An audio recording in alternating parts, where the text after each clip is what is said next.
to the microphone. Hit those notes. They say that I'm like a male version of Adina Menzel. Welcome back to Talking Branches. This edition of with guest. Because you're always the guest on my shows. I'm guest. You're the guest because Daniel's normally the guest. It's true. Michael Curl. How you doing, Mike? Pretty good. I want to ask you to start out, who's your hero? Well, geez. You don't have to get too serious with it. Oh, well, my dad. Okay. That's good. What about him makes you your hero, in brief? I just respect him. I think he's a man that can be respected. Sure, that's awesome. Now, who's your superhero? Oh, well, I've always liked Wolverine. Yeah? Yeah.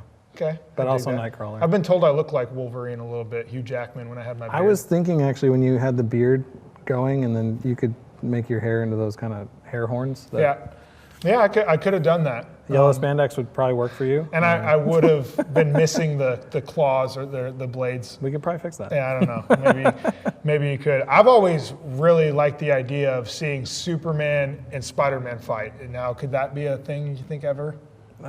Spider-Man would probably win, according to Marvel. But could they fight? No. No, it can't, so it's not possible. It's like a teenager. I mean, What? Superman wouldn't do it. I mean, you're not going to tell me that they're not in the same universe? Because that's what I always get from comic people. I just try to avoid those types of conversations. You don't even want to address the fact that... Because I like Star Trek and Star Wars, so it's like, I'm already a betrayer. You know, I saw a TikTok the other day where someone compared Harry Potter to Star Wars and how it's basically the exact same plot line.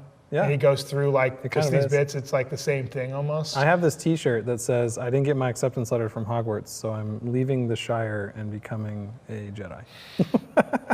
Wow, that is not nerdy. So, no, that's good. That's good. So today, Mike, you talked about devotion, really, and I really liked a lot of what you had to say. I actually liked all of it. Okay. But some parts more than others. I think it's really important.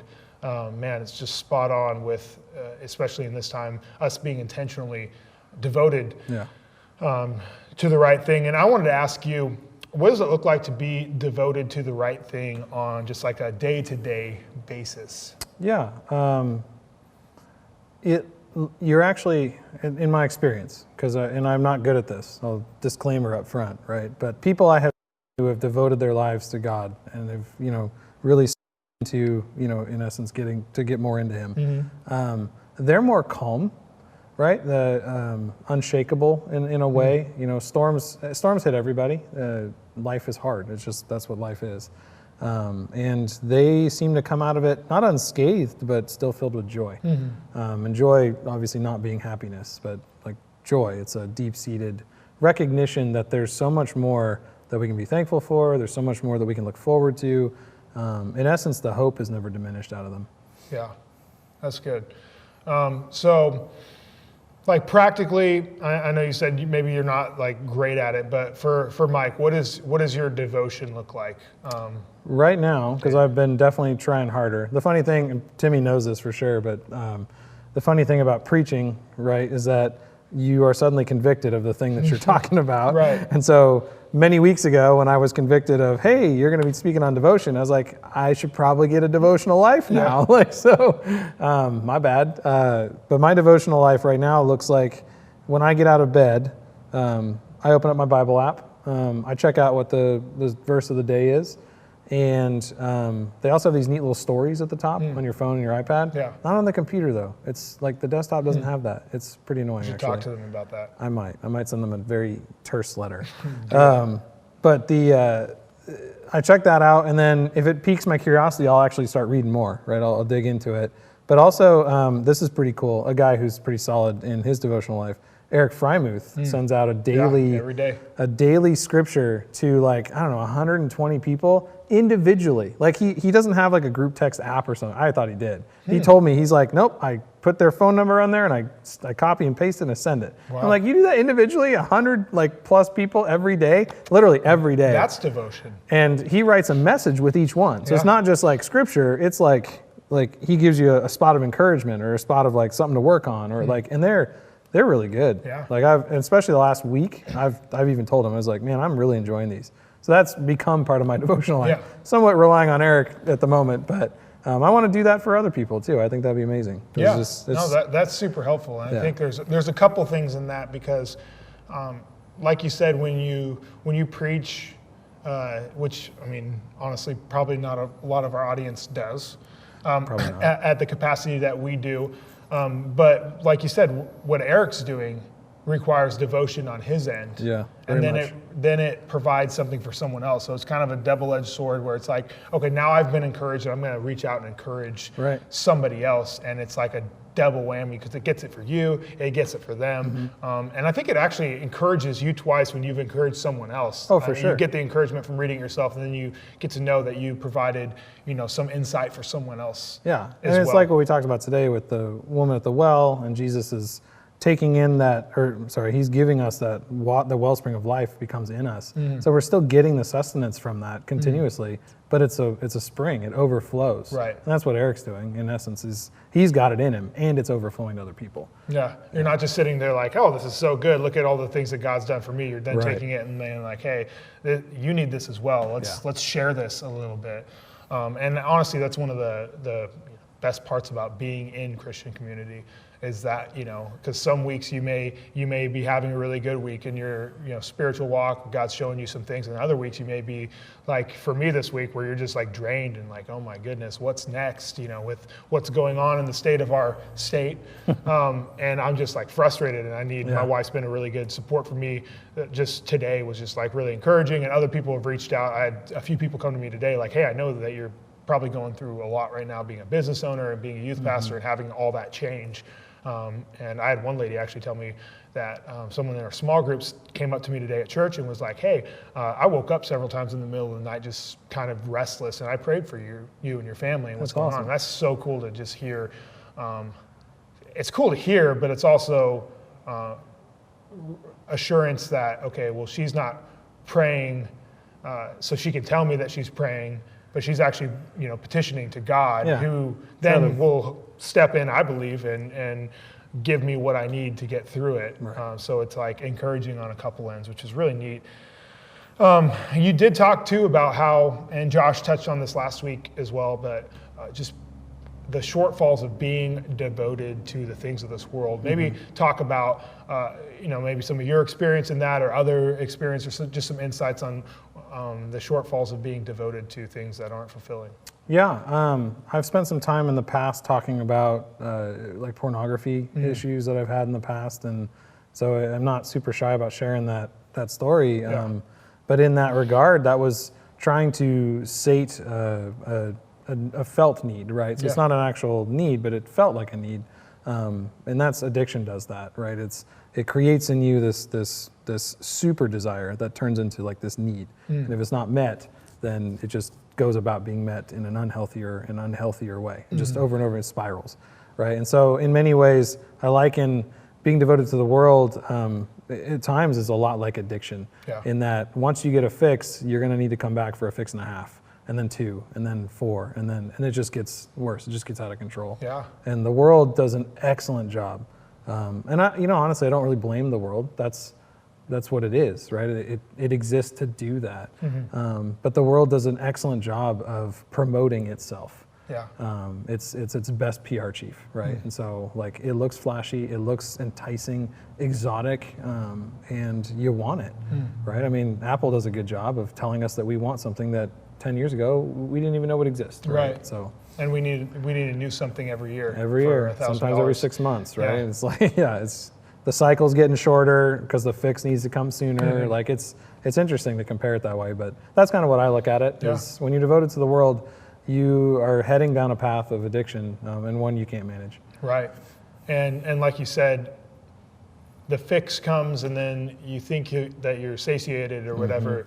But at the same time, it leaves you needing and wanting to come back for more, which isn't actually a fix. It's a false fix that creates some sort of perpetual like cycle where we're coming back for more and coming back for more, making ourselves feel worse and worse. Right. Especially with like the the example of like pornography, like that, it's one of those things that makes you feel like you need to come back for more and more and more, but it leaves you feeling more and more and more empty. And more empty, more shame, more right. guilt, more ways of treating people worse. Yeah. Because it just demeans yeah. the target, right? And so there's just so much. I mean, about that example itself, but even for us, just in life in general, it's one of those things where it's easier to pick that up. It's easier to do that because it's shoving itself in our faces. Yeah. Whereas the healthier things, and you know, you work in, you own a gym, so you're familiar with like healthy lifestyle. Yeah. It takes work. Right. It's not just rolled out of bed and I decided that like, today I'm healthy. No, it takes work. It takes intention. It takes falling short sometimes. It takes a long process, but you know, if you work at it, you get it. Yeah. I think it's interesting too, because we can look at different worldly things, and we look at addiction, and we usually think, when we think addiction, we think drugs, we think alcohol, you know, stuff like that. And really, there's been so many more things that are more acceptable addictions. You know, like you said, you mentioned pornography, you mentioned social media. Social media. Oh, that can be a huge addiction. I mean, I got TikTok recently, and man, it's, at first my wife's like, "What the heck are you doing?" And I had a couple nights where I would be on it, and I'm not even looking at anything bad, but I'm like, I looked at my phone and it's like 11 o'clock, and I started this at like 10:15. I'm like, where did 45 minutes go? That felt like 5. I don't even remember the things I watched. Right, exactly. And now I'm all wired and I can't sleep well, and it's like, shoot. And then, so you got social media, you got Netflix. I mean, and the content there is just, you know, the cycles are just over and over again, getting you the new Mandalorian, which is great, by the way. But you can spend a lot of time just being glued to that, even being addicted to people, toxic relationships, and not even realizing it. And they're more acceptable. I mean, they're more acceptable until you fall flat on your face, and it really becomes a problem. And then the world is the first to abandon you and leave you in your shame and your misery. For sure. And so that is difficult, but there is hope. And you mentioned a little bit about the gym reference. And you mentioned in your message, I think, second service, that you don't accidentally grow. You don't fall into it. And I was actually reading Twitter yesterday, and John Maxwell posted something similar to that, the great leadership coach, where he said, like, you're not going to accidentally fall into like a healthy habit. You don't accidentally start to grow. Maybe talk a little bit about your experience with that. Yeah, I've always had a desire to have a devotional life, right? Read my Bible regularly and study it. Not just read it passively, but actually get more and more into it. I've always had that desire. Like it's been a want and a need for me.